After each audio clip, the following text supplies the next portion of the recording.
Mesdames, Messieurs, bonsoir et bienvenue au programme de Walf TV. Bienvenue à votre émission Duel. Comme chaque semaine, donc, nous allons faire un tour d'horizon des faits saillants qui ont marqué l'actualité de la semaine. Au menu, donc, la crise gambienne avec le départ de Yaya Jammeh et l'arrivée imminente de son successeur. Barrow. Alors, tout est bien qui finit bien. Yaya Jammeh est finalement parti sans qu'il y ait effusion de sang en Gambie, comme beaucoup le craignaient. Maintenant, quelle perspective donc s'ouvre pour ce pays qui est frère, mais aussi pour le Sénégal? Et nous allons essayer de voir aussi, est-ce que Yaya Jammeh, comme le réclament certains, pourra bénéficier d'une amnistie comme le réclament des opposants comme Bayo, parce que tout simplement, ils disent que pour la paix et la sécurité de la Gambie, effectivement, Yaya Jammeh doit être amnistié. Il se trouve actuellement dans un pays, en Guinée équatoriale. Est-ce qu'un cas pourra être donc ce pays qui l'a accueilli pourra ou bien voudra le lâcher. Nous allons également parler des élections législatives avec auprès de prétexte, c'est tout simplement cette liste unique qui a été proposée par l'ancien président Abdoulaye Wade puisqu'il estime que c'est la seule façon de venir à bout de ce régime. L'opposition pourra-t-elle donc trouver l'unité, dépasser quand même les ambitions des uns et des autres pour créer cette liste unique? Ça, c'est la question que tout le monde se pose. Et pour finir, nous allons dire quelques mots sur la crise du Parti socialiste. Certains estiment qu'il ne s'agit pas de crise, mais il y a véritablement crise, puisque Dakar a véritablement décidé d'aller avec sa propre liste aux législatives de 2017. Mieux, il déclare, comme il a toujours dit d'ailleurs, que le parti aura un candidat en 2019 à la présidentielle. Pour discuter de tout cela, nous avons le plaisir de recevoir sur ce plateau M. Mamadou Dieng. Il est le président du mouvement Arc-en-Ciel, membre du Front patriotique pour la défense de la République, membre aussi de Manco. M. Dieng, bonsoir. Bonsoir, Georges. Avec vous sur ce plateau, nous avons le plaisir de recevoir M. Lamine Diouk. Il est le coordinateur de la coordination de PS de Tivaouane, membre de la cellule de communication du Parti socialiste. M. Diouk, bonsoir. Bonsoir, M. Jean. Alors, je commence par vous d'ailleurs, Lamine. Alors, on peut dire que pour la crise gambienne, tout est bien, qui finit bien. Yaya est parti sans qu'il y ait effusion de sang. Alors, qu'est-ce que cela vous inspire comme commentaire? Bon, tout d'abord, bien sûr, saluer cette sortie de crise, ce dénouement auquel, bien sûr, personne ne s'y attendait. Qui y crut? Il y a quelques semaines, quelques mois encore de cela, qui aurait cru que Yaya Jammeh, de par des élections libres et transparentes, pouvoir en Gambie après 22 ans de règne. Presque personne. Mais il y a un changement de paradigme qui est en train de prospérer à travers le monde et l'Afrique n'est pas épargnée par ce changement de paradigme. Donc d'abord saluer le leadership sur le plan diplomatique mais aussi sur le plan militaire incarné par le Sénégal, saluer et féliciter bien sûr le président de la République M. Macky Sall mais aussi notre ministre des Affaires étrangères M. Mankeur Ndiaye parce que encore une fois qu'on le veuille ou non, c'est la diplomatie sénégalaise du moins qui a eu à incarner, à mener un combat aussi bien au niveau des Nations Unies qu'au niveau sous-régional et ce combat a porté ses fruits. En tout cas, il faut vraiment saluer ce geste, cette fin d'une tragédie annoncée qui n'a pas eu lieu, cette fin en tout cas d'une guerre qui a été annoncée, mais surtout de tout ce qu'il y a comme micmac, comme duperie, comme stratégie, manipulation aussi, et portée par le président Jammeh. Il a tout fait. Il a essayé de narguer. Il a manœuvré jusqu'à la dernière seconde. Il a tout fait et je pense qu'on va entrer dans le débat. Mais en tout cas, les 48 heures, les 72 heures, les 24 heures qui lui ont été accordées sont de trop. Parce qu'encore une fois, on a montré que l'Afrique, la sous-région, la CEDEAO, si vraiment on est déterminé et décidé, on peut faire respecter les principes et normes démocratiques qui sont en train d'être...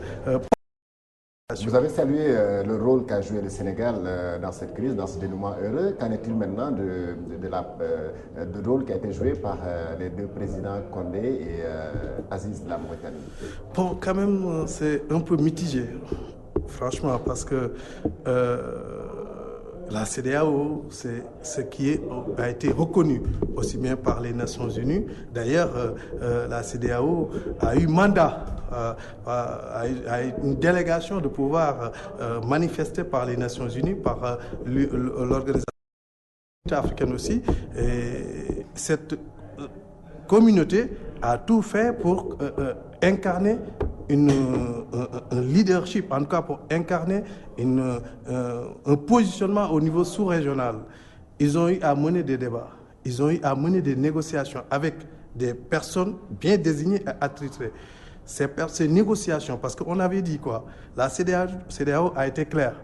Yahya Jammeh va partir par A, c'est ce que nous souhaitons, ou par B, la voie militaire. La voie diplomatique, les négociations. Il y a des gens qui ont été désignés, des émissaires. La voie militaire, on avait commencé d'ailleurs, parce que le 18 au soir, déjà les troupes étaient aux frontières. Le 19, à 0 heure, les troupes commençaient à entrer pour montrer à Yahya Jammeh que là, on ne rigole plus. Soit vous partez, soit on va vous déloger. Donc là, intervenir et demander des arrêts, parce qu'il y a eu arrêt des interventions militaires à 2 reprises. Pourquoi? Pour mener une médiation. On dirait, on a titré médiation de la deuxième chance. Donc, cette médiation est une médiation peut-être qui a eu à arrondir les angles, mais ce qui est sûr, c'est qu'il y a jamais allé partir. Ça, c'est sûr, c'est une évidence. Peut-être que ces 2 médiations sont venues pour arrondir les angles. Peut-être que ce sont aussi des fils d'Ariane. J'étais à Yahya Jammeh pour lui sortir de ce... voilà, il était enfermé dans... dans un cercle vicieux où il était presque impossible de sortir. Peut-être que ces 2 interventions sont des interventions voulues et souhaitées par Yahya Jammeh, mais qui, sur le plan diplomatique, peut faire graisser des dents, parce qu'aujourd'hui, on a entendu plusieurs révélations sur ces 2 interventions, mais ce qu'il faut retenir, je pense que c'est le plus important, c'est le fait que cette crise gambienne a été résolue par la CEDEAO, ça il faut le reconnaître, qu'il y ait une intervention de dernière minute du président Condé et du président mauritanien, cela ne change pas ce que la CEDEAO a eu à mener comme négociation, mais aussi ce que la CEDEAO a eu à poser comme acte, et à travers la CEDEAO, bien sûr, le Sénégal. Voilà, M. Dien, est-ce que le rôle joué par ces 2 présidents, le Guinéen et le Mauritanien, peut occulter le rôle, la carte qu'a joué la CEDEAO pour le départ de Jammeh? Bon, je dois d'abord commencer par saluer l'ensemble des téléspectateurs qui nous suivent actuellement.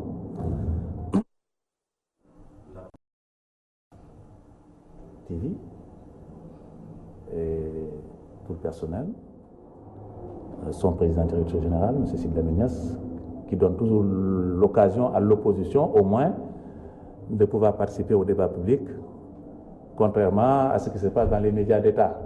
Je ne rate jamais l'occasion de dire que si Senghor était revenu et que n'écoutait que la RTS, elle avait pensé que le Sénégal a un parti unique.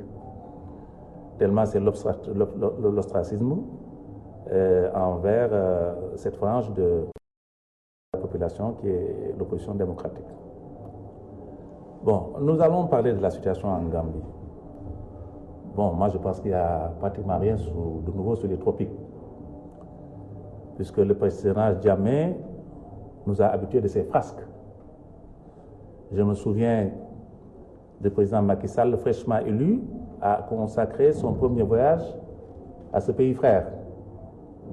Et c'est devant M. Macky Sall que Yahya Jammeh avait commencé quasiment à insulter la République, M. Abdoulaye Wade, sans qu'on ait noté une quelconque réaction de la part de M. Macky Sall. Ça nous a frappé. Donc, ça, c'était des tests qu'il faisait, ça, des lambotou, comme on dit en Wolof. Jammeh n'a jamais eu du respect pour sa population, ni pour le Sénégal. C'est un homme haut en couleur, clinquant, comme on dit, le mot consacré, le mot à la mode, qui a estimé que les élections, il leur avait dit, bon, écoutez, on fait les élections, mais je vais gagner parce que Dieu est avec moi, avec son Coran et son bâton de commandement. Malheureusement, il a été surpris de la détermination du peuple gambien, et moi que je félicite ici, parce que tout le monde a été surpris par les résultats de ces élections. Jammeh en tête. Donc, je crois que ça, la première leçon, c'est d'abord de voir que le peuple gambien a décidé d'être debout. Enfin, après 22 ans de dictature, il faut saluer. Les frasques de Jammeh, même sur les élections, ce n'est pas étonnant. Et les événements, le rôle de la CEDEAO et du Sénégal. La CEDEAO a toujours joué un rôle important dans l'observation des élections, dans ce qui se passe dans la sous-région, a toujours donné des directives et des instructions. Je crois que ce que j'aime ici dans le rôle du Sénégal, c'est qu'il y a eu 2 poids et 2 mesures. Parce que si vous vous souvenez bien, il y a eu ici un procès retentissant, l'emprisonnement du fils de l'ancien président de la République, M. Karim Wade. La CEDEAO avait donné des instructions pour qu'on le libère, en disant que c'était une détention, voire un kidnapping. L'État du Sénégal n'a jamais exécuté ces instructions de la CEDEAO. Bon, s'agissant maintenant d'aller guerroyer contre Jammeh, on était prêt à le faire. Donc, je vois qu'il y a 2 poids et 2 mesures, ça, il faut quand même le souligner. Ça ne veut pas dire pour autant que je ne soutiens pas l'action militaire. Je soutiens cette action, il faut intervenir et nous avons bien fait d'intervenir. Bien que la fin, je ne l'aurais pas souhaité. Le Sénégal baigne dans une atmosphère, j'allais dire, dans une schizophrénie politico-subversive depuis 25 ans, avec la rébellion casamançaise.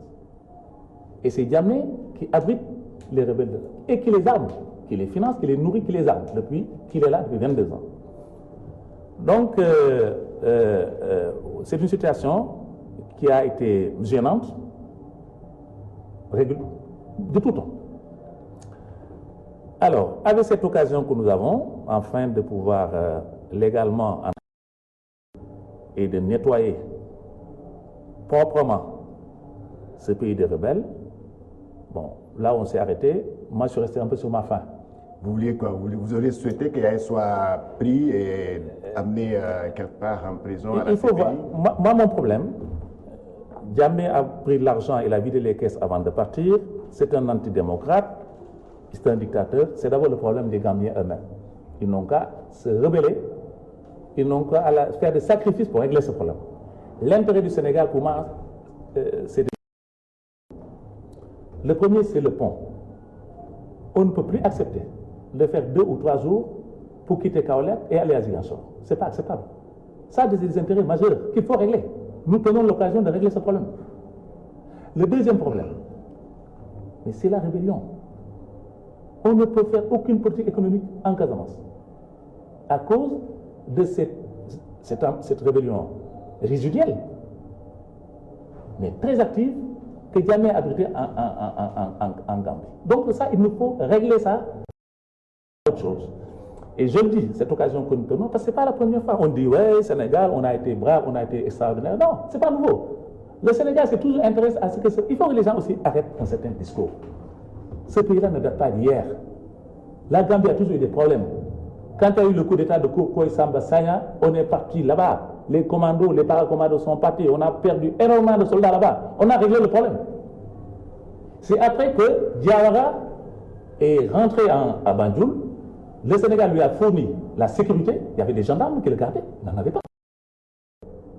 Et quand après tout allait bien, bon, il est parti au Nigeria, il a signé des accords de défense, il a amené des Nigérians dans son pays, il a dit, moi je suis un pays indépendant, il a remis en cause tout ce qu'il avait promis. On avait fait une confédération sénégambienne, si vous vous souvenez bien, et même des parlementaires sénégambiens de Gambie étaient payés par l'État du Sénégal. Tout ça, c'est des efforts que le Sénégal ont fait, et après, quand tout allait bien, ils ont tout oublié, on retourne à la case départ. Il faut que ceci s'arrête. Moi, je pense que nous avons l'occasion de régler définitivement ce problème. Et il faut... Et les soldats que j'ai vus, les commandos que j'ai vus, moi, vraiment, j'en profite pour leur rendre un hommage. Des garçons déterminés, à la pointe du combat, engagés. Je crois qu'il faut les laisser aller au bout de leur mission. Ce pays doit être nettoyé des rebelles. On doit nous dire exactement qu'est-ce qu'on fait de ce pont. C'est une question vitale. Donc, en attendant qu'on y revienne, voilà. Si on doit intervenir sur le rôle de Alpha, Alpha Condé, Aziz. Bon, tout le monde sait que c'est Jammeh qui les a appelés. Moi, je pense qu'ils ne croyaient pas que les paracommandos allaient descendre à Banjul avec la force, la détermination. Je croyais que c'était du bluff. C'est Djamba extraordinaire, moi, que j'ai vu, engagé. Et les soldats gambiens sont couchés devant eux et à faire des pompes. Cette image-là est extraordinaire. Jammeh ne pouvait penser pas un instant que ça pouvait arriver. Et c'est la peur dans le ventre qu'il appelait son Condé, avec qui il a des relations d'affaires. Tout le monde sait que Jammeh a investi beaucoup de milliards en Guinée. C'est pas un copain, machin, non, ils ne sont même pas de la même génération. C'est des jeux d'intérêt. Il faut quand même que, vous voyez, de plus en plus les choses vont s'éclairer, que ce n'est pas parce qu'ils ne voulaient pas verser le sang. Non, ce n'est pas ça. C'est des intérêts qui sont en jeu, qu'ils ont voulu défendre. Heureusement qu'il n'a pas amené en Guinée, parce qu'il était parti à Guinée-Conakry. Je pense que le Sénégal n'allait jamais accepter que Yaya Jammeh soit à ses portes. Amené en Guinée équatoriale pour respecter les deux Guinées, en Équateur, mais là-bas aussi, l'opposition a dit que Dofilougou. Jammeh a un problème. J'ai écouté ce matin à RFI, l'opposition de Guinée équatoriale a dit Jammeh, pas ici. Donc, il y aura encore des développements. Il y aura des développements. Alors, la CEDEAO, l'Union africaine et l'ONU demandent d'assurer, de garantir la dignité, le respect et la sécurité de Yaya Jammeh en tant qu'ancien président, chef de parti et tout ça. Alors, qu'est-ce que cela vous dit? Peut-être peur ou bien craignent qu'il y ait des représailles contre Yaya Jammeh? Il ne peut pas y avoir de représailles, mais il faut faire attention par rapport à ce communiqué quand même qui a été démenti après. On dit que voilà, ça a été... Yaya a fait des demandes. Et quand il a eu peur, comme l'a si bien dit mon collaborateur, il a eu peur parce qu'il a vu quelque chose qu'il n'imaginait pas. Une expertise des militaires bien armés et qui sont là. Et c'est l'armée sur laquelle aussi il comptait, lui, c'est-à-dire sa propre défection. A commencé par le chef d'état-major qui a proposé même du thé aux soldats de Donc, CEDEAO. c'est significatif. Et quand on est dans cette situation, on ne peut que trouver une porte de sortie, une sorte de crise, que voilà, une perche. Il attendait qu'une perche lui soit tendue et cette perche est venue de la Guinée et de la Mauritanie. Et effectivement, il faut creuser pour voir pourquoi la Guinée et la Mauritanie ont joué ce rôle de dernière minute, parce qu'au début, ils pouvaient le faire, ils ne l'ont pas fait. Ils ont attendu que les choses soient sérieuses, que les militaires soient là, que l'opération délogée va se produire dans les heures, minutes qui suivent, qu'on puisse dire arrêtez, donnez-nous encore 2-3 secondes. En tout cas, par rapport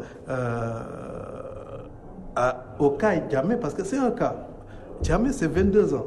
22 ans où il a eu à diriger la Gambie avec une main de fer, avec des privations, avec des libertés bafouillées, avec une opposition comprimée, avec une presse inexistante, avec des droits de l'homme, à fond. Donc, c'est tout un chapeau qui sont là, qui attendent Yaya Jammeh, le président Yaya Jammeh.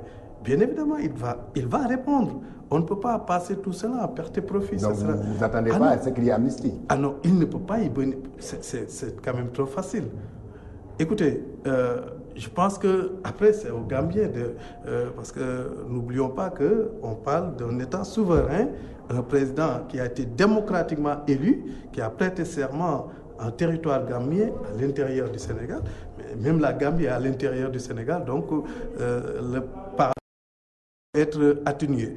Mais je pense qu'il doit répondre, parce que des actes, il en a fait, il a commis pas mal de violences. Je pense que, ne serait-ce qu'à tous ces crimes supposés, en tout cas, ou réels, il doit répondre. Mais maintenant, c'est aux populations gambiennes, c'est à la société civile gambienne, c'est à la justice gambienne d'en décider. Ce qui est sûr, c'est que l'Union, la communauté internationale a fait son rôle. C'est-à-dire, aujourd'hui, et ça va faire tache d'huile, une jurisprudence qui sera là, respectée parce que aujourd'hui, il est où? En Guinée équatoriale, où on a un président qui est là depuis des années.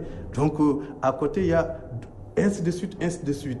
Il est temps qu'on puisse vraiment avoir des élections libres et transparentes. Et la CEDEAO, heureusement, il faut le saluer aussi, a joué un rôle majeur qui va faire tache d'huile et qui sera une jurisprudence utilisée un peu partout, aussi bien dans la sous-région, mais aussi au sein de l'Union africaine.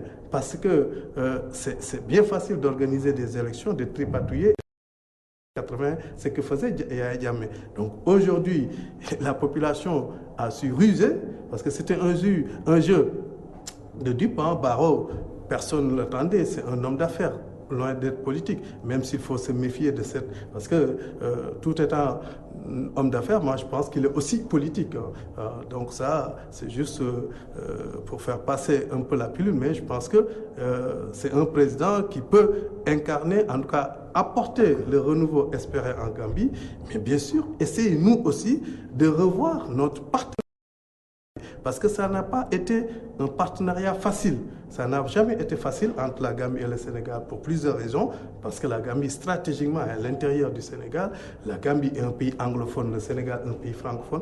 Donc, ça n'a jamais été facile. Mais aujourd'hui, je pense que nous avons là une occasion. Comme l'a dit M. Diaz tout à l'heure, nous avons une occasion d'en profiter. Il faut remettre tout sur la table parce que le Sénégal, depuis la colonisation, après les indépendances, bénéficiait d'un certain leadership sous-régional. Et c'est le de reprendre. Il vient de le rallumer. Je pense que ce serait bien de profiter de cette occasion pour négocier sur plusieurs choses.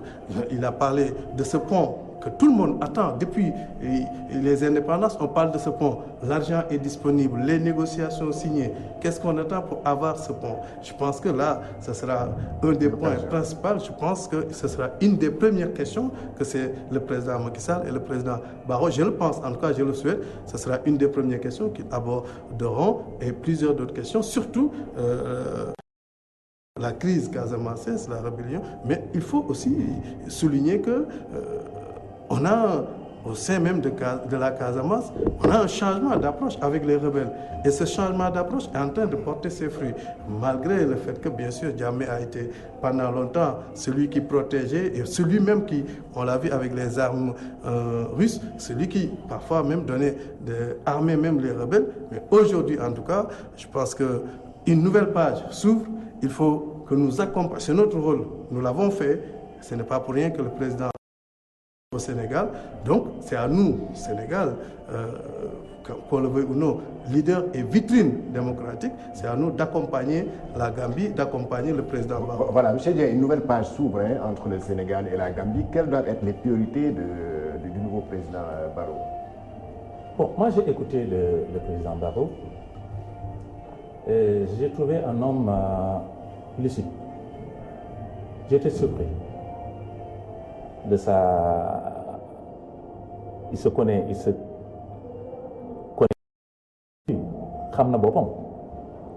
Il a dit comme ça, en toute modestie, man businessman là. Il est venu un peu à la politique par accident.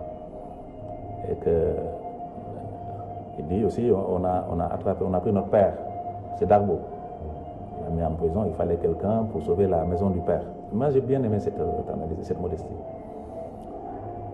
Moi je pense que c'est quelqu'un qui va se bonifier rapidement. Le journaliste de service, parce que je l'ai entendu dans une radio privée, a voulu faire le rôle du président Macky Sall. Vous savez, l'héritier, elle est pas mal. À chaque fois, c'est quand même comme ça.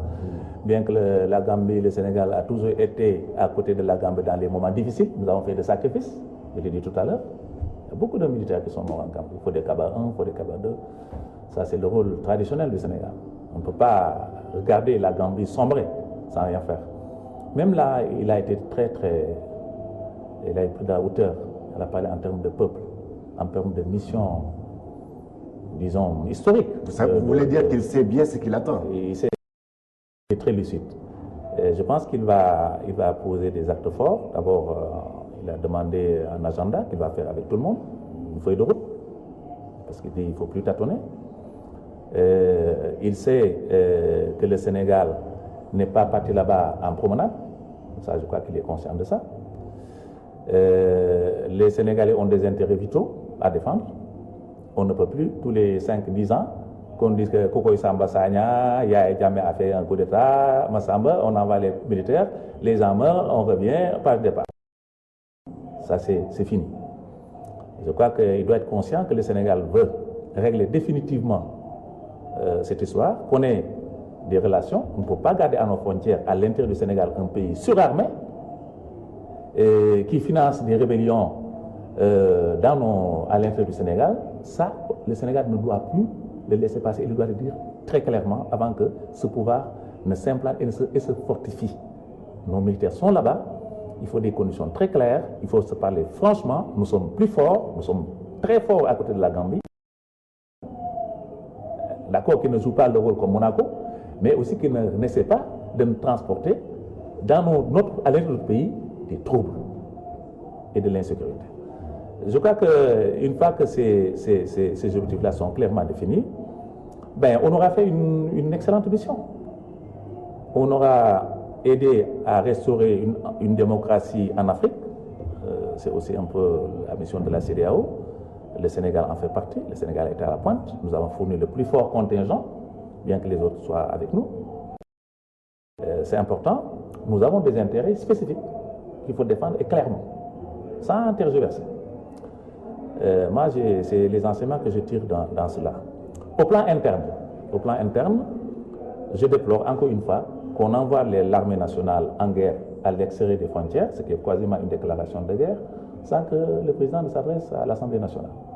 Je crois que l'article 70 de la Constitution... Est-ce que ce n'est pas l'urgence qui le commandait? L'urgence, on peut convoquer l'Assemblée nationale. Ils font, même pour des lois, pour modifier le code électoral, ils font des procédures d'urgence. Non, je termine avant qu'il ne prenne la parole. Je dis, on a essayé de le faire au Yémen. Tout était fait pour qu'on les envoie au Yémen. Nous étions la réticence de l'opinion publique sénégalaise. Et les Saoudiens savaient que les Sénégalais, l'opinion publique sénégalaise n'était pas pour l'envoi des djambars au Yémen. Ils ont reculé, mais parce qu'ils ont pris la décision d'envoyer les djambars au Yémen, sans parler avec l'Assemblée nationale. Cette fois-ci, ils ont envoyé les djambars. Ils pouvaient aller mourir là-bas. C'est les fils des gens. C'est nos fils. C'est nos fils qui y vont. La procédure dit, l'article 70 de la Constitution dit qui autorise une déclaration de guerre. Donc il faut aussi que ces gens-là cessent cela. Quand on applique la loi, on a dit que jamais violer la loi. C'est pourquoi on a envoyé les djambas. Mais nous-mêmes, nous ne pouvons pas violer la loi dans nos frontières. C'est l'article 70 qui le dit. Je lis textus. L'Assemblée nationale autorise la déclaration de guerre. Ce qu'on a fait sur une déclaration de guerre, on a envoyé 7000 paracommandos en Gambie, armés. Ce n'était pas aller faire la guerre, ce n'était pas aller prendre du thé, comme ont voulu le faire les militaires gambiens. Donc, il faut vraiment qu'on se parle franchement. Et c'est simple, ils ont leur majorité mécanique. Et c'est au moins respecter la légalité. Donc vraiment, moi je voudrais beaucoup insister sur... Alors là-dessus, Lamine, quel est votre point de vue? Est-ce qu'il ne fallait pas quand même consulter l'Assemblée nationale avant d'envoyer des soldats en Gambie parce que c'est l'Assemblée nationale qui décide, qui autorise le pays d'aller en guerre. Une déclaration de guerre, il faut aussi... Bien sûr, ce qu'on a dit. Voilà, c'est ce que vous avez dit. C'est l'Assemblée, selon notre Constitution, c'est l'Assemblée nationale qui autorise la déclaration de guerre. Mais est-ce qu'en Gambie, c'est une déclaration de guerre? Je ne le pense pas. Non, ce n'est pas une déclaration de guerre. On n'est pas parti en guerre en Gambie? Non, on n'est pas parti en guerre. On est parti faire quoi alors? Pour des consignes, une mission a été... On a reçu mandat. Et parfois aussi, il faut... Quand nous avons rectifié et signé des conventions internationales, donc... Un principe, avoir le répondant dans le droit interne. Un principe international, quand la CEDEAO ou bien l'unité africaine donne une directive, donne mandat au Sénégal, le Sénégal ne peut pas refuser parce qu'on a rectifié et on a signé ces conventions. Ça aussi, il faut le savoir. Il n'a pas demandé l'avis de l'Assemblée nationale. Il faut le dire aussi aux Sénégalais, parce que dire qu'on devrait en préalable, parce que là, il ne s'agit pas du Sénégal, il s'agit de la CEDEAO, dont nous sommes membres. Et quand la CEDEAO demande au Sénégal d'intervenir, bien sûr, le Sénégal a une obligation d'intervenir. C'est une intervention, c'est par rapport à un processus entamé, initié par la CEDEAO, sous, bien sûr, l'égide et les recommandations des Nations Unies. Il fallait aller en Gambie, essayer de voir si, sur le plan diplomatique, Yahya Jammeh va partir. S'il ne part pas sur le plan diplomatique, essayer de le faire partir par la voie militaire. C'est donc, il s'agit réellement, c'est cela. Et elle est où la déclaration de guerre pour que, ça, il parle préalablement... de la hiérarchie des normes. Bien sûr. Mais c'est voilà. Donc, heureusement que vous l'avez reconnu. Et parfois, heureusement que vous l'avez, voilà, heureusement que vous l'avez reconnu. Oui. Et parfois, c'est ce qui fait défaut, parce que on essaie de donner une fausse information pour que les Sénégalais, parce que si vous dites que préalablement, on devrait demander à l'Assemblée nationale une autorisation pour y aller, alors qu'on a reçu mandat de la CEDEAO, il y a un problème. Bon, voilà, c'est juste pour placer un mot, pour vous laisser continuer si vous permettez. 2 minutes pour placer juste un mot. Ce qui me donne, c'est que quand il parle de la hiérarchie des normes, la CEDEAO est supérieure à la norme nationale. C'est bien ça, si j'ai bien compris. Mais pourquoi alors quand on vous a dit, la CEDEAO vous avez libéré Karim Wade, vous avez là aussi il y a de l'amalgame. Non, il n'y a pas de contradiction. Il y a de l'amalgame et une désinformation. On n'est pas une chose, ils sont contraires. En tout cas, on est d'accord. On va être dans une cohérence absolue. Ah bon, d'accord, on y va. Je vous dis que pour le cas Karim Wade, la CEDEAO n'a jamais demandé au Sénégal. Ah bon? Ah non, ça je vous le dis. Bon, d'accord. Je vous le dis. Ouais. La CEDEAO n'a jamais dit au Sénégal de libérer. Qu'est-ce que la CEDEAO a dit? Ah non. Elle a fait une appréciation d'une situation sur le plan juridique, mais pas de recommandation. Et allez voir les papiers fournis par là. Il n'y a jamais eu de recommandation. On ne va pas perdre notre temps sur ça. Les gens, les auditeurs nous écoutent. Non, les gens nous écoutent. Donc, il n'y a jamais les archives sont là. On verra ce qu'a dit. Exactement. On peut avancer sur d'autres points. Donc, pour ce cas précis, quand on le reçoit, vous l'avez dit, et heureusement aussi, parce que j'ai entendu une partie de l'opposition, pas toute bien sûr, une partie dire que voilà, on devrait. Je pense que quand on est dans des situations pareilles, ce sont les fibres patriotiques qui doivent prédominer et qui doivent dicter tout ce qu'on a à dire sur la méthode, sur l'approche gouvernementale. Je pense que quand toute la sous-région, je ne vais pas dire la sous-région, mais tout le monde a des visiers et caméras braquées vers Banjul et que nous avons un leadership à montrer et que nous avons un rôle à jouer par rapport au lien qui nous lie avec la Gambie, par rapport au géographique et géopolitique que nous entretenons aussi avec la Gambie. Je pense que l'unité devrait être de mise. Je pense que l'opposition, toute réunie, devrait, dans un premier temps, saluer. Voilà. Laissez-moi terminer. L'opposition, toute réunie, devrait saluer ce que le Sénégal et à sa tête le président Macky Sall et le ministre des Affaires étrangères ont eu à faire, ont eu à incarner les actes posés pour que aujourd'hui une nouvelle page, aussi bien sur le plan historique que puisse être ouverte en Gambie. Voilà. C'est ça. L'opposition semble vouloir noyer. Il nous manque à la limite de respect. C'est là où on attendait vraiment. Il dit que vous auriez dû envoyer des communiqués pour féliciter les disciplines diplomatiques du président Macky Sall. Lamine est brillant, mais parfois je pense qu'il se trompe le pays.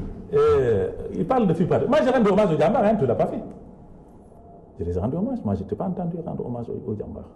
Bien donc, sûr, je pense que pour FIPA, quand même, on peut me le reprocher. Il aurait été plus beau qu'il y ait l'unanimité autour de ça. Mais au moins qu'on nous écoute. La moindre des choses, la moindre des courtoisies, c'est que le président de la République appelle l'opposition.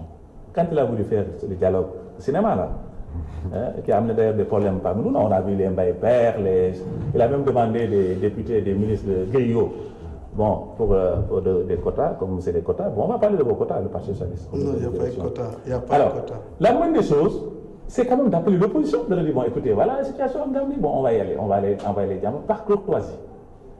Et là, on puisse parler à l'unanimité. Mais ils ont fait comme si l'opposition n'existe pas. Nous, on n'existe pas. Je viens de parler de la RTS, le soleil, tu ne verras pas une ligne de ce qui se passe. Nous, on n'existe pas. L'opposition au palais, on n'existe pas. Quand tu vas envoyer nos fils, nous avons des fils par exemple. Parce que vous croyez que vous aviez quelque chose à dire. Allez mourir, Ils disent que ce n'est pas une déclaration de guerre. Ils font du français là, la sémantique là. Ce n'est pas une déclaration. Alors que les gosses sont capables de mourir là-bas. On a fait eu Fodekaba 1, Fodekaba 2. Combien de diables sont morts là-bas? Ces gens-là, ces gosses-là, ce qui les attendait. Et c'est là où je les rends hommage. Parce que malgré ça, dans l'inconnu, on a présenté Diamé avec ses militaires, des gens très forts, Kanila, machin, et puis les sorciers, ils ont des garabou, machin. Il y a tous les dangers. Mais ils ont relevé le défi. Et c'est pourquoi, à l'entame de mes propos, je leur ai rendu hommage. Mais sur ce que vous dites, la fille, pas tout encore une fois. Mais nous, mais nous ne sommes pas vos esclaves. C'est quoi que les gars du pouvoir, ils oublient qu'ils n'ont pas des esclaves en face d'eux. Vous devez nous appeler, nous informer. Même si on appelle un chef de l'opposition, il y a quand même une opposition représentative. Quand on le tient au courant de ce qui se passe. Vous avez droit à l'information. L'article 70 de la Constitution est très clair. Pour envoyer les enfants à aller faire la guerre, une déclaration de guerre, c'est autorisé par l'Assemblée nationale. Ça, personne ne peut le changer. On parle le français. Maintenant, le problème, c'est de savoir si les 7000 soldats qu'on a envoyés là-bas avec armes, mitrailleurs, chars de combat, possibilité de mort, ce n'est pas une guerre, c'est une promenade pour aller boire du thé. Ça, si vous le dites, moi, je peux discuter avec vous. Alors, donc, moi, c'est vraiment la précision que je voulais faire. Alors, l'autre volet de je pense, votre question, Georges, l'autre volet de la question. Oui, je lui ai demandé effectivement quelles seraient maintenant les nouvelles perspectives pour le Sénégal. Non, moi je pense et les défis que doit relever le nouveau président. Non, mais c'est un défi sécuritaire. C'est un défi économique. C'est un défi diplomatique. Le Sénégal n'a rien fait.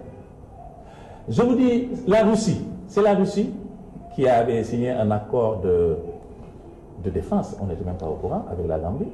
Sont eux, hein, quand on a fait. Oui, vous pouvez aller, mais attention, il ne faut pas qu'il y ait trop de morts là. La Russie de Poutine. Ce sont eux qui ont édulcoré la résolution présentée par le Sénégal au nom du groupe de Moscou. Donc c'est ça la stricte réalité. Tout ça n'est pas grave. Moi j'ai soutenu la guerre en Gambie. Moi je l'appelle une guerre. Je veux qu'elle soit une guerre. Que ces gens-là arrêtent de jouer. On ne peut pas tous les 10 ans jouer avec nous. Nous sommes une mini-puissance dans cette région. Entre Mauritanie, Guinée, Sénégal. On est une puissance civilisée. C'est les gens qui nous taquinent, mais nous, on ne taquine personne. Comment est-ce que vous pouvez comprendre que Alpha Condé, tous les intérêts économiques, géostratégiques qu'il a au Sénégal, combien de milliers de Guinéens sont actuellement au Sénégal? Il prend le risque de s'immiscer de la façon dont il l'a fait dans cette crise de la Gambie. Ça aurait pu mal tourner. Moi, je rends hommage aux gens qu'il a retenus de trucs. Ça aurait pu tourner très très mal parce que tout était en place. Se passe mal. Donc, ça c'est ça. Donc, il faudrait que vous parliez aux gens, comme vous avez voulu faire le dialogue. Aussi, des choses comme ça, il faut quand même demander l'avis des gens. Peut-être la prochaine fois. Il faut mieux défendre nos intérêts. Et il faut faire dans la transparence. Voilà, dans la transparence. Alors, pour finir, en partant à la coupée de l'avion, on a entendu Yaya Jammeh, ses derniers mots, c'est de dire « je reviendrai ». Qu'est-ce que cela vous inspire? Bon, c'est son souhait et c'est tout le mal que l'on puisse lui souhaiter, bien sûr. Mais d'abord, qu'il essaie de rendre compte, parce que je pense aussi qu'il doit rendre compte. C'est mon point de vue. Je pense qu'il ne peut pas y aller comme ça après tout ce qu'il a fait, surtout s'il est vrai qu'il a vidé les caisses de la Gambie. S'il est vrai qu'il est parti avec des voitures de luxe, avec... et qu'il a détruit les archives, voilà, tout ce qui était compromettant pour lui. Tout cela, s'il s'avère vrai qu'il l'a fait, bien sûr, il doit répondre parce que s'il n'a pas voulu, il a tout fait. Hein. Je pense qu'il a vu les choses venir, se retirer de la CPI, et les gens ici, il a tout fait, essayer de gagner du temps parce que voilà, c'est un stratège quand même, Yaya Jammeh, c'est un très grand stratège. Donc, tout ce qu'il a pu faire, je pense on ne peut pas dire que voilà, allez-y, on tourne la page, on recommence à zéro. Même si, quelque part, on peut retenir de notre président Nelson Mandela qui a eu à le faire, mais parce que j'ai entendu cela aussi aujourd'hui dans la presse que Barrow doit faire comme Mandela et essayer au nom d'une paix nationale essayer de fédérer tout le monde autour de sa personne. Mais comparaison n'est pas raison tout le temps. Et cette fois-ci, en ce qui concerne Yaya Jammeh, bien sûr, s'il s'avère qu'il a détourné cet argent, ne serait-ce que ce qu'il a fait pendant ces 22 ans, il doit répondre à la justice. Et par rapport aussi à nous, c'est notre souhait, parce qu'il a eu à nous voilà, poignarder au dos plusieurs fois. Combien de fois Yaya Jammeh a joué sur voilà, sur l'instabilité en Casamance? Combien de fois il s'est immiscé au sein de ces rébellions pour essayer de les orienter, de les armer? Donc, pour nous aussi, ne serait-ce que pour notre stabilité, on doit exiger, en tout cas, on doit souhaiter, parce qu'on ne peut pas exiger, il s'agit de la Gambie, mais souhaitons que la justice gambienne se prononce sur le cas Jammeh, parce que c'est un cas. Maintenant, que l'on parle de on n'a pas été transparent, on n'a pas informé, je pense que il y a des urgences et la diplomatie ne se règle pas avec des bruits de bottes. La diplomatie, c'est quelque chose qui a ses canevas et ses normes et ses sensibilités qu'il faut respecter. Je pense que on était sur une pente tellement glissante qu'il fallait y aller parce qu'on avait en face de nous quelqu'un voilà, qui peut clignoter à gauche et tourner à droite. D'ailleurs, il l'a fait. Les gens l'attendaient en Guinée-Conakry, il est parti en Guinée équatoriale. Les gens attendaient à ce qu'il n'appelle pas le jour des résultats, il a appelé Barrow. Donc, c'est quelqu'un qui est imprévisible par rapport à cette personne. Je pense que la diplomatie sénégalaise, en tout cas le gouvernement sénégalais, a eu à s'est manifesté et c'est avec tact et c'est avec stratégie qu'ils ont eu à mener toutes les négociations et donc on ne pouvait pas appeler tout le monde au palais, dire venez, on va discuter. Voilà, non, il y a une urgence, il y a une obligation de réponse, mais surtout une réponse pertinente par rapport à la situation et le président Macky Sall l'a fait. Merci. Alors, M. Dieng, quand Yaya Jammeh dit en partant que je vais revenir, qu'est-ce que cela vous inspire? Ah oui, Bibal. Oui. Bon, c'est encore les frasques de Jammeh. Il n'y croit pas. C'est un joueur. C'est un joueur. C'est son environnement pour du plouc. Voilà, il a vu que ça ne se passe pas toujours comme on souhaite. Alors, les enseignements encore de cette situation par rapport à ce qui se passe au Sénégal, il y a des enseignements à quand même tirer. Lamine Diouk, il faudra le dire à tes amis, parce que Barrow a dit qu'il fait 3 ans. On l'a déjà entendu. À l'arrivée, bon, on est parti manipuler des marabouts là. En tout cas, c'est l'imam de la grande mosquée qui a été le premier en disant que oui, etc. Donc, finalement, du Wahwahet, on s'est retrouvé avec l'ancienne constitution. J'espère que je l'ai vu porter des boubous qui n'ont pas de manches. Bon, donc, ces ressemblances-là, il ne faut pas que... Ça ne faudrait pas que Barrow fasse du Wahwahet. Ah, en tout cas, c'est toi qui le dis. Hein. Bon, moi, quand je l'ai vu porter des boubous sans manches, là, avec le bonnet blanc, là, ça me rappelle un monsieur, et ça me rappelle aussi une façon de faire. Donc, Jammeh a dit 3 ans. Vraiment, il a été formidable. Moi, je l'ai écouté, je le félicite. Parce que, vraiment, franchement, sincèrement. Mais s'il devrait faire comme son hébergeur à Dakar, revenir en disant que oui, l'autre constitution ne me permettait pas, donc je suis obligé vraiment, la mort dans l'âme, de faire 7 ans, d'aller en 2019. Ah, ce jour-là, on lui a dit, monsieur le président Barrow, avec tout le respect qu'on vous donne, vous avez fait du Wahwahet. Voilà. Et voilà, moi, je voulais un peu terminer. Voilà, merci. Peut-être que le président Barrow à sa parole, comme il a dit, ils veulent juste faire 3 ans. Alors, vous voulez dire? Voilà, il n'y a pas de... Rapidement, 1 minute, oui. 1 minute, c'est quand même exagéré de dire que voilà, il y a eu du Wahwahet. Le Wahwahet, le seul qu'on a connu ici au Sénégal, je pense que tout le monde le sait. Le Wahwahet est une marque déposée. Oui, le Wahwahet, c'est une marque déposée. Non, le Wahwahet au Sénégal, c'est une marque déposée. Effectivement, le président Macky Sall a pris engagement. Et ça, je pense que maintenant... Mais moi, je pense que c'est on parle de Barrow. Il faut dire les choses telles qu'elles sont. Je pense que les Sénégalais sont clairement... ils ont compris que sur le plan constitutionnel, il n'y avait pas une alternative, il n'y avait pas une autre solution. Bon, voilà, on va ça, pas c'est revenir, clair, on ne va pas revenir sur ce débat. Sur ça. On va progresser.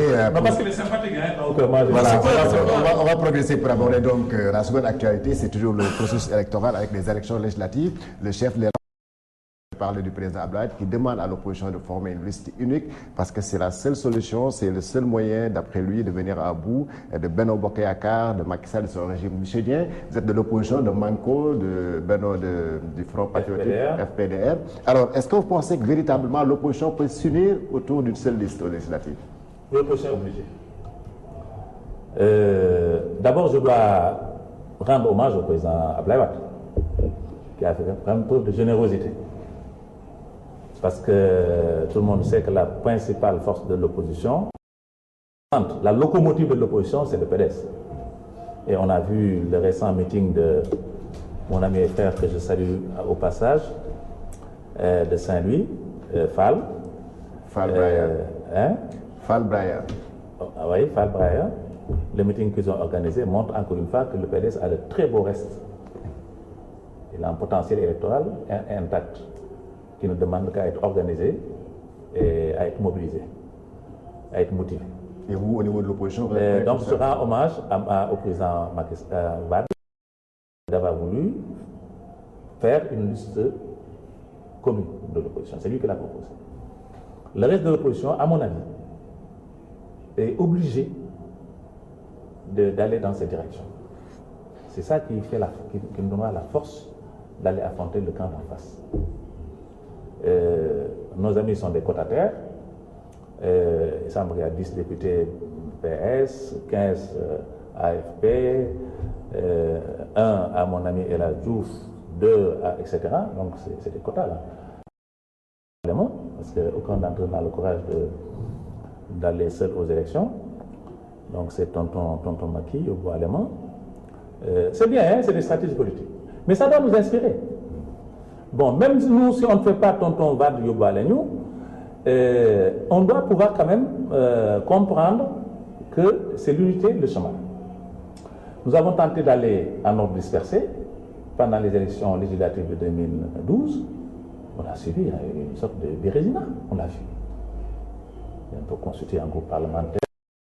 Bon, après tout ce qui s'est passé. Donc on en a parlé dans la dernière réunion du Front Patriotique pour la défense de la République. Nous avons donné notre feu vert. Nous allons en parler à Manko. On va leur proposer d'aller en liste unique. Mais je sais que ce ne sera pas difficile. Ce ne sera pas facile. Parce qu'on a quand même de fortes personnalités qui sont là. Il y a d'autres qui viennent d'arriver, qui pensent que ça va aller, qui sont capables de... C'est toujours comme ça en politique au départ, avant de comprendre que les choses ne se passent pas comme ça. Donc il y a un travail pédagogique, un travail de discussion pour convaincre les uns et les autres. Moi je suis pour la liste unique. En tout cas Arc-en-Ciel, nous peut-être on n'est pas aussi fort que les autres, mais nous avons quand même notre voix. Bon, au niveau de la région de Thiès, quand même, on a une certaine représentativité. On peut faire là-bas quelque chose.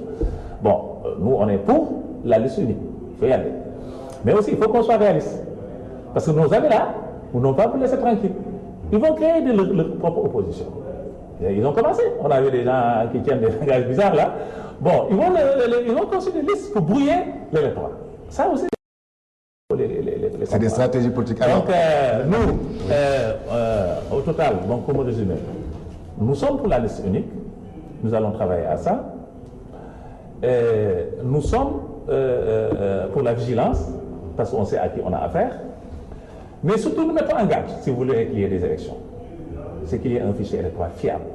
S'il n'y en a pas, en tout cas, moi, je pense que je travaille à ce qu'il n'y ait pas d'élection au Sénégal. Parce qu'on en a marre d'aller en campagne, de gagner des élections et que les gens nous volent. Parce qu'on ne nous a pas sorti actuellement de l'Internet. On ne peut pas le consulter. Voilà. Tout ce qui se passe dans les quartiers d'identité, les blocages, cette révision partielle où l'opposition n'est pas associée, ce sont des situations qui font que, fatalement, nous ne pouvons pas aller vers des élections apaisées. Et nous souhaitons des élections apaisées. Vous aurez peur de cette liste de l'opposition qui peut venir à bout de votre majorité, votre mouvance présidentielle? Bon, il a soulevé plusieurs questions, mais on va y aller par étapes. D'abord, moi je ne comprends pas cette opposition qui pense et qui le dit. Il l'a cité. voie, il n'y a qu'une seule issue, c'est l'unité. C'est valable pour l'opposition, mais pour la majorité, non. Il ne faut pas qu'on soit unis.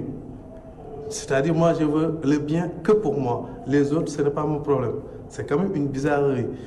Vous voulez une unité. Nous sommes déjà unis. Nous sommes déjà unis depuis 2012.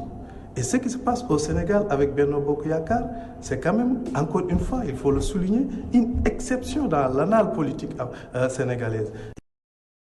Qui est là depuis 2012, on est en 2017. À chaque année, les oiseaux de mauvaise augure, ou bien en tout cas une certaine opposition, à chaque année prédit une implosion. Mais Benno Bokk Yakaar est toujours là et ils ont acté, ils sont en train de structurer, après la femme, après le secrétariat exécutif permanent, après le mouvement des femmes, il vient d'installer le mouvement des cadres dirigé par notre camarade Alpha Baylo Gueye, que je salue au passage. Ainsi de suite, ainsi de suite. Donc, c'est une structure qui gouverne et qui est en train de répondre aux aspirations et exigences des Sénégalais. Voilà une réalité et cela, vous ne pouvez pas, en tout cas, vous devriez même regarder et copier sur cette majorité qui est là, qui a eu à fédérer.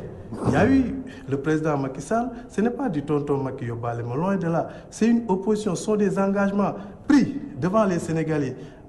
Avec les assises, presque tous les candidats avaient dit qu'une fois au second tour, on va soutenir le candidat le mieux placé. La volonté divine que le candidat le mieux placé est le président Macky Sall. Après les élections premier tour, donc que ce soit mon président, le président Ousmane Tanor Dieng, le secrétaire général de l'AFP, le candidat, d'autres candidats, ils ont respecté leurs paroles. C'est-à-dire, on va soutenir le candidat qui arrive en deuxième position. Ce sera aussi la même chose législative. Mais bien sûr, on ne change pas une équipe qui gagne. Pour nous, on gagne, on fait un bon boulot. Nous sommes en train de faire du travail. Il y a eu le PSE, il y a eu le PIDC, nous sommes en train de répondre favorablement à une demande sociale. Nous sommes en train de remettre à l'endroit tout ce qu'un régime a mis à l'envers. Donc, laissons-nous... C'est lequel? En tout cas, il y a un régime qui a gouverné le pays pendant 12 ans. Ce régime pendant 8 ans, c'est un certain M. Macky Sall. Il y a un régime sur les 12 ans. Sur les 12 ans, les 8 ans, c'est le Premier ministre. Il y a un régime qui a eu à gouverner ce pays pendant... C'est vraiment cette théorie-là, il faut aussi que vous l'arrêtiez. Ah non, non, non, je vous dis des choses... Ils ne sont pas aussi vierges, hein, ah non, attendez, ce que je vous dis, c'est la vérité. Donc, aussi, vous savez, depuis 2012, nous sommes en train de répondre, de réparer, de corriger et de travailler. On est ensemble, on va rester ensemble et c'est ensemble que nous allons bien sûr aux élections législatives. Et c'est ensemble que nous allons encore une fois gagner cette opposition qui est divisée. Medouane a émis un souhait.